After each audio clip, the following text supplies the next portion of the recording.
You got like an album coming out in like 3 weeks now. I do. What is like the okay? First off, it's before I come unhinged, Yes. May 17th. Yeah. Yeah. Nailed it. And you're like late in the production cycle, I guess now. What does it look like? What are you up to? Planning a album release show and party, which I've never done before. Ooh, it's exciting. Event planning is not my strength. We're learning. Yeah, the whole thing's been done for months and months.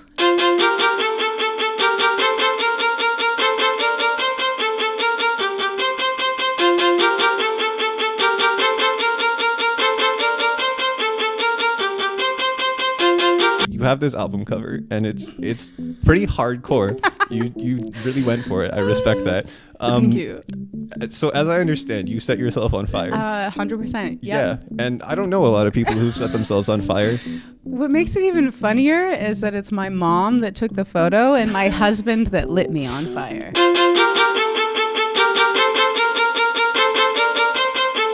How does one set themselves on fire? It looks way scarier than it actually is.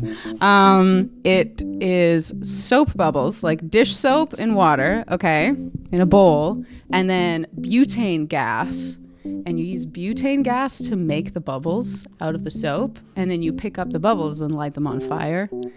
So at the last second, it gets really hot, really, really hot, and you kind of have to...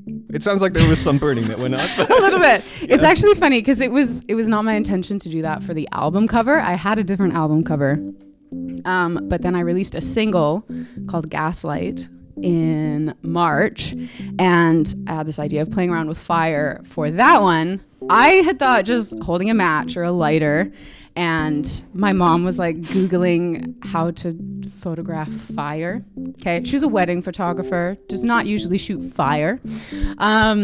And in her searching, she came across a YouTube video of someone doing the butane bubbles, and she sent it to me and was like, this is probably a terrible idea. Let's not do it.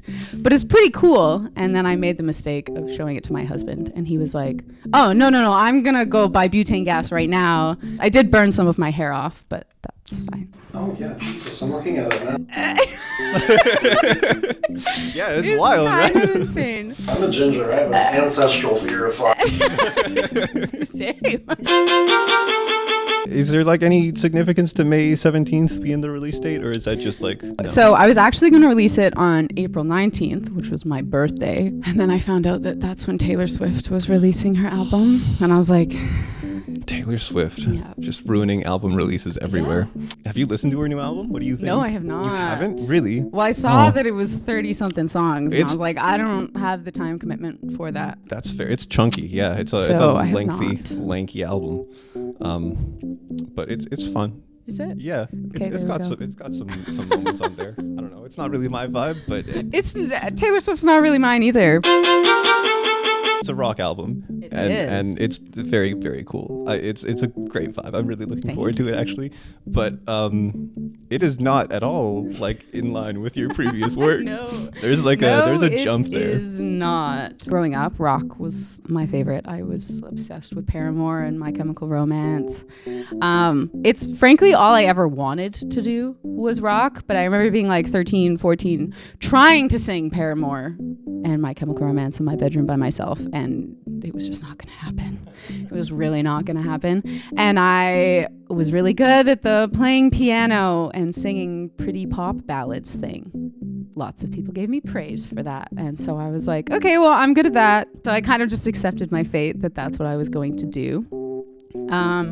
And there's nothing wrong with that. It was fine. When I released my EP in 2021 that was very chill, singer-songwriter, I released it thinking it was going to be like feel good to finally have music out, and I felt so empty afterwards and was like, okay. Despite the fact that the songs on that EP were really quite personal, it didn't feel like an accurate representation of me. Through the process of creating that EP, though, I started working with Ryan Goldman from Mother Mother. Right after I released that EP, he randomly phoned me and was like, I have a proposition for you. We're playing these, they were doing 5 Commodore shows in a row and have a different local opener for each one, and just phoned me and asked if I would be interested. And I was like, you're playing a prank on me. I took it as the opportunity to put together a band just to do the one show, and it went really well. Because it was a Mother Mother show and they're alternative rock, I knew the audience, that's what they were there for. So I kind of took it as an opportunity to just sort of like beef up the songs that I already had. And it was like life-changing in that instant. I was like, this feels right. So we just all kept working together and playing shows together, and sort of naturally ended up writing this album. It progressively got heavier and heavier and heavier, but I guess that's kind of my fault for hiring metal players to be in my band. Having worked like on your own and with a band, do you have a preference between? It's so much better working with a band. I love co-writing and collaborating. Yeah, it can be really lonely and isolating writing by yourself sometimes. Sometimes that's the best way to get some songs, but when it came to like writing guitar riffs, that is not my strength at all. I needed other people to be included in this process for the album to become what I wanted it to be.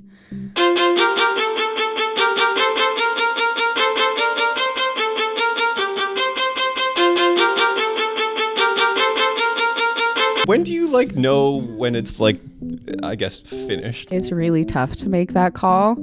I was grateful enough to get a Creative BC grant to do this album, and that comes with hard deadlines. So that definitely played a big role in deciding it was finished. They were going to take their money back if I didn't deliver. Do you think like the hard deadline was like a good thing, or do you think, like it just would have gone on forever otherwise? I think so. That said, we did have to extend our deadline a little bit because one of the songs, it's actually the first song on the album, it's what the album ended up being named after, so we were like, we can't get this song wrong, was probably one of the most chill songs on the whole album originally. We'd finished it, it was mixed, it was ready to be sent for mastering, and as we finished the rest of the album, realized more and more this song became an outlier of the rest. And with it being the song that the album was named after, like it can't be the outlying track. So we ended up stripping the whole song down just to the vocal and rebuilt the entire production from the ground up with 2 weeks to go till I had to submit everything. We were all dying. I think we were gonna explode.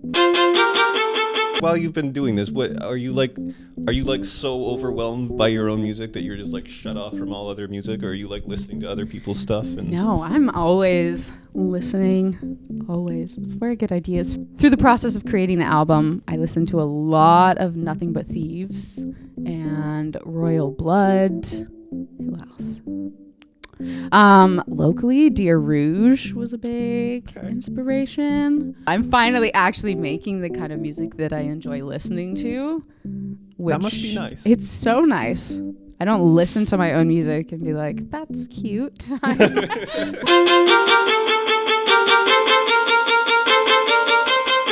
Do you have any like super wacky instruments that you've picked up? Like, are you like a jaw harpist or anything? No. But that would be cool. I am learning to metal scream just because. Oh, okay.